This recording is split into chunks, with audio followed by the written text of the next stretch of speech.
Ассалаумағалейкум пайдалы ақпараттар арнасының көрермендері. Менің арнама қош келдіңіздер. Бүгінгі видеода ұйқыдан ерте тұрудың пайдасы жайлы айтатын боламын. Ұйқыдан ерте тұрудың пайдасы көп. Ерте тұру күні бойы сергек жүрудің бір жолы. Егер таңертең ерте оянатын жандардың қатарында болсаңыз, біз айтқалы отырған жайттар сізге таныс болуы тиіс. Ерте тұрсаңыз, алға қойған жоспарларыңызға айтарлықтай ерте белсене кірісесіз. Уақытыңыз да жеткілікті болады. Таңмен таласа тұрып, тамаша көңіл күйдің бесігінде тербелесіз.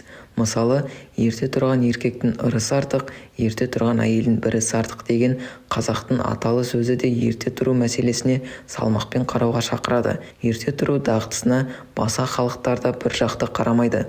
Мысалы, ирандықтар ерте тұрған адамның мақсаты да ерте тұрады дейді. Ал қытайлықтар болса, ұйықтап жатқан адамның бақыты да бірге ұйықтап жатады деген мәні терең даналықтар айтқан. Олай болса, ерте тұрудың тағы да пайдалы тұстары туралы айта кетейік.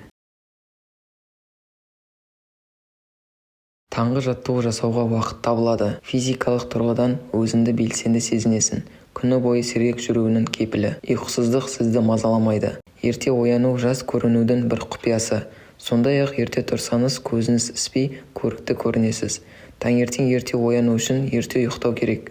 Яғни ерте оянсаңыз, кешкісін ерте ұйықтайсыз. Бастысы түнімен тамақтанбайсыз. Ал түнде тамақтанбай ұйықтау арықтаудың бір жолы. Сіз ұйқыға көп уақытыңызды ұрлатпайсыз. Бір күнге атқаратын істеріңізді толықтай орындап шығуға уақыт табылады. Ерте тұруға өз ағзаңызды да үйретесіз. Нәтижесінде оятқышсыз-ақ бір уақытта ояна беретін боласыз. Таңертең жұмыс жасау түнде жұмыс жасағаннан әлдеқайда нәтижелі болады. Барлық жаңалықтарды бірінші болып көріп, бірінші болып оқисыз. Сіз ерте оянсаңыз, үйдегілер де жұмыстан кешікпейтін болады. Таңертең отбасымен шайға отырып, басыңыздағы бақытты сезінесіз. Сізге қарап үйдегі басқа жандар да бой түзейтін болады. Жұмысқа кешікпейтін, тиянақты, жауапты тұлға ретінде басшыңыз бен достарыңыз алдында беделіңіз биік болады. Ерте оянсаңыз, ата-анаңыз да шат-шадыман болады. Ерте оянсаңыз, балаларыңызды мектепке кешіктірмей апарып, жұмысқа да үлгересіз. Таңертең бір күндік жоспарларыңызды ойға алып пысықтап аласыз. Кітап немесе күнделік жазуға уақыт табасыз. Ерте оянып, жұмысыңызға алып кетуге тамақ әзірлеп те үлгересіз. Ерте оянсаңыз, жұмысыңыз да өрге басады. Тапсырмаларды уақытымен орындап жүретін боласыз. Үйдегі жандар ұйықтап жатқанда тыныштықта тынығып ой қорытасыз. Сіздің күніңіз керемет көңіл күймен басталады. Таңғы салқын ауамен танысып, құстардың әнін тыңдайсыз.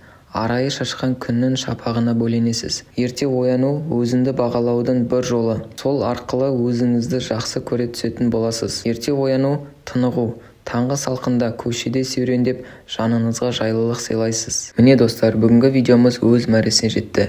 Бүгінгі видеода ерте тұрудың аз да болса пайдасы туралы айта кеттік. Ал мұны ерте тұрып сезіну сіздің құзырыңызда. Бастысы күн тәртібіңізді ерте оянудан бастауды жоспарласаңыз болғаны. Сіздермен болған пайдалы ақпараттар арнасы. Каналыма жазылып, лайк басып кетіңіздер.